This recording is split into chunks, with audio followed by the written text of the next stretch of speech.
زندگی کے اکثر مقامات پہ جانا کہ میرے ساتھ اللہ کے سوا کوئی نہ تھا، تب اندازہ ہوا کہ صرف اللہ کا ہونا کس قدر ضروری ہے۔ حضرت علی رضی اللہ تعالیٰ عنہ نے فرمایا، اگر تم اس وقت مسکرا سکتے ہو جب تم پوری طرح ٹوٹ چکے ہو تو یقین جانو دنیا میں تمہیں کبھی کوئی نہیں توڑ سکتا۔ اس دنیا میں جہاں سب کو بہتر سے بہترین چاہیے، میرے لیے میرا اللہ کافی ہے۔ تو گناہ سوچتا ہے گناہ نہیں ملتا، تو نیکی سوچتا ہے نیکی مل جاتی ہے۔ دیکھ تیرا رب کتنا مہربان ہے۔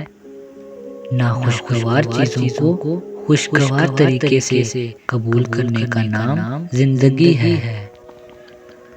صبر تو یقین کی آخری حد ہے۔ اب آپ کہو گے یقین کی تو حد ہی نہیں ہوتی، بس تبھی تو میں کہتا ہوں کہ صبر ہی یقین کی آخری حد ہے، کیونکہ صبر بھی یقین کی طرح لامحدود ہوتا ہے، اور جب اللہ یقین عطا کرتا ہے تو صبر خود ہی آ جاتا ہے۔ اللہ کے فیصلوں پہ صبر، زندگی کی تلخیوں پہ صبر، من پسند چیزوں کے چھین جانے پہ صبر، کسی اپنے کے روٹھ جانے پہ صبر۔ جب یقین پاس ہوتا ہے تو صبر کے حسن کو بھی چار چاند لگ جاتے ہیں۔ بس یوں انسان نہ ڈر ہو جاتا ہے، ڈرنا چھوڑ دیتا ہے، کیونکہ تب دل ہر بات اللہ کے سپرد کر دیتا ہے۔ یہی طاقت ہے صبر کی کہ ہونے یا نہ ہونے، ملنے یا نہ ملنے کی طلب نہیں رہتی۔ جب آپ کسی کے راستے میں روشنی کرتے ہو تو آپ کا اپنا راستہ بھی روشن ہو جاتا ہے۔ جب ہر چیز الجھ گئی ہو، ہر چیز اپنی جگہ سے بکھر گئی ہو، سمٹنے سے بھی نہ سمٹے تم سے، تو ان چیزوں کو وہی چھوڑ دینا اور اپنی دعاؤں میں شدت اختیار کرنا۔ اور جب تم اپنی دعاؤں میں شدت اختیار کرو گے تو ہر چیز سمٹنے لگے گی۔ وہ چیز بکھرنے کے لیے آئی ہی اس وجہ سے تھی کہ تم اس الجھن میں رب سے دعا کا رشتہ بناؤ۔ ایسا نہیں ہے کہ کچھ بھی حالات بکھرنے سے ہم وقت کے گزرنے کا بیٹھ کر انتظار کریں۔ جب ہم کچھ کر نہیں سکتے تب ہم دعا ہی تو کرتے ہیں، صبر ہی تو کرتے ہیں۔ میں اللہ سے دور ہو گیا ہوں، یہ احساس ہونا بھی قرب الہی کی نشانی ہے۔ اللہ جن سے شدت محبت کرتا ہے انہیں کو احساس دلاتا ہے کہ میرا بندہ مجھ سے دور ہو رہا ہے۔ تمہارے لیے بھی سب بدل جائے گا، زندگی پرسکون اور خوبصورت بنا دی جائے گی۔ اس رب العالمین کے راستے پر چلتے رہنا۔ پورا یقین رکھو اپنے اللہ کی رحمت اور اپنی دعاؤں پہ، اور الحکیم ہے تمہارے حق میں بہترین فیصلہ فرمائے گا۔ تھک جانا برا نہیں ہے، مایوس ہو جانا برا ہے، بہت برا ہے، اور مایوس انسان بس تب ہوتا ہے جب اسے اللہ کی طاقتوں پہ، اس کی رحمتوں پہ یقین نہیں رہتا، اور جب یہ بات بھول جاتا ہے کہ جس نے یہ حالات پیدا کیے وہ یہ حالات بدل بھی سکتا ہے۔ دیکھو ہر چیز انسان کے بس میں نہیں ہوتی، بلکہ کوئی بھی چیز انسان کے بس میں نہیں ہوتی جب تک اللہ نہ چاہے۔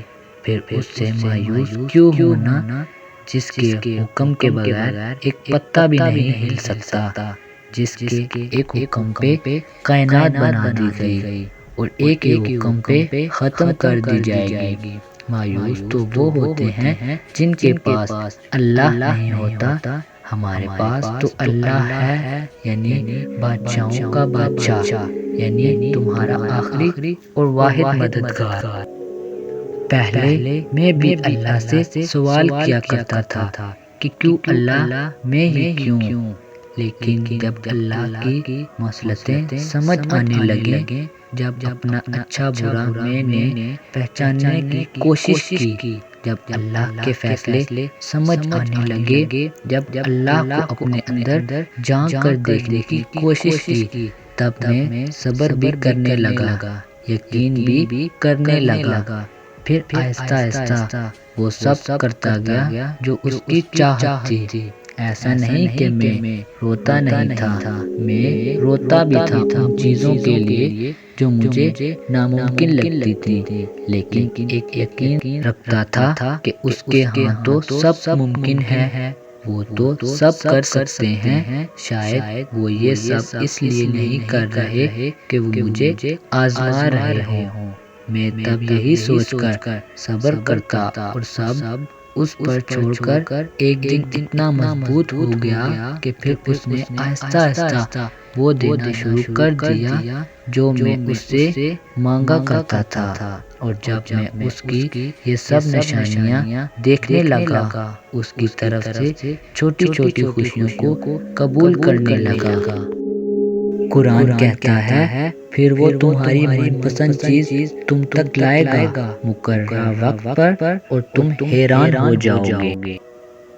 ہمیشہ زندگی اس طرح بسر کریں کہ دیکھنے والے تمہارے درد پر افسوس کی بجائے تمہارے صبر پر رشک کریں۔ میں نے تجھے وہ فاصلے سونپے جن کی مسافتیں مجھے معلوم نہیں، وہ راستے جن کی منزلیں مجھے نظر نہیں آتی، وہ امیدیں کہ جن کا بھی بر آنا محال لگتا ہے، وہ دعائیں جن کی قبولیت کا میں وقت نہیں جانتا، وہ نعمتیں جن کے حصول کے اسباب میسر نہیں۔ اگر آپ کو میری یہ ویڈیو اچھی لگے تو اسے زیادہ سے زیادہ لائک اور شیئر کریں۔ شان سے جئیں اور اپنوں کا مان رکھیں۔